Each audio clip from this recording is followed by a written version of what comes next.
Негизи Анаркул ишти кайсы берене менен кармап атат, анан кандай иштер, кайсы иш деп айтачак? Кылмыш жаза кодексинин 222 беренеси бул. Кылмыштуу жол менен табылган каражатты мыйзамдаштыруу деген статья кетет. Анан крупный ири өлчөмдөгү.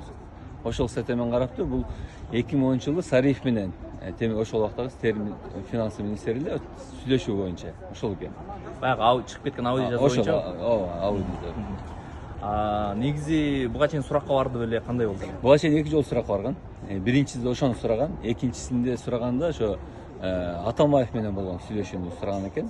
Ошондо $400,000 бир таможня алды деген, ал ким эле, кандай байланышыңыз бар деген 2 сурак болду. Үчүнчүсүндө камап атат. Негизги жана сиз көчөңүз айтып өттүңүз, бир мындай кайрылуу жараттык го, анан ошону деп анан азыр Нургазы Анаркулов деген журналист дагы өзүнүн версиясын айтып атат. Ошол боюнча эмне дейсиз? Мен Нургазы Анаркуловду айтпадым эле. Бирөө дедим эле. Анан ал биздин жазышкан WhatsApp'тан жазышканыбызды шашылыш түрүндө өчүргөн экен, бирок мен скриндеп калгам. Ушундай бир колдоп койбойсузбу инилерибизди деген кайрылуу болуп, макул, мен колдойм. Ынтымак ар дайым мен макулмун, сүйлөшүү жолу менен чечилиш керек. Сиз өзү жатканда дагы мен 4 жолу кайрылуу жолдогом, ынтымакка келели деп. Азыр дагы макулмун. Деп анан болгону өзүн кайрылуун жолдосо, ал кайра оңдоп жибериптир, мен оңдоп жибердим силерге.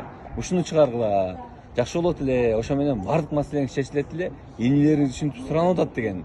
Мен жазылды, скриндеп калдык. Анан чечилет эле деди. Ал жерде 2 пункт менен ата макул болгон жок. Биринчиси эми Камчек Кыдыршаевичке тиешелүү экен. Аны мен убагында туура эмес айтып алыпмын, эмоцияга алдырып айтып алыпмын, өзбектин баатыры деп ушундай айтып алдым. Негизи ал бүгүнкү күндүн чыныгы кыргыздын нак баатыры экен деген текст бар болчу. Эми бул через жүрдү эми Нургазы. Муну тим эле коелу. Экинчиси Кемпирабад маселеси боюнча. Биз документтердин баардыгын көрдүк. Ал жерде көрсөк кыргыз мамлекет уткан экен. Биз ушуну көрбөгөн үчүн туура эмес айтып алыппыз деген сөздү да. Анан атам айтты, мынтип жалган айтпай эле койбойлу. Силер мага документти көрсөттүңөр, мен азыр айтканга даярмын туура эмес деп. Бирок силер материалды көрсөттүңөр да. Анын жада калса силер жогорку кеңешке көрсөткөн жоксуңар деди да. Бирок мен колдойм, ынтымакка келели, мындан ары ынтымак болсун.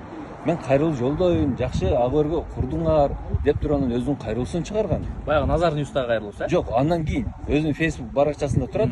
Ошол кече каматып мурдагын чыгарган. Өзүнүн баракчадан чыгарып, жакшы аксакал катары сөзүн айтып, батасын берип, өнүгүү болсун, өсүү болсун деген сыяктуу кайрылуу жолдо. Болгон ошо 2 абзац боюнча макул болгон эмес. Анда макуланда деп ал деле макул болгон. Мен анын Нургазынын атын атабадым эле, өзү атап алыптыр, эми кекилик өзүнүн атын чакырат болуп атат окшойт. Ал ошол инилериңиз дегенде кимдер суранган ошо айтып айтып койду? Эми ини дегенде 2 эле ини бар да.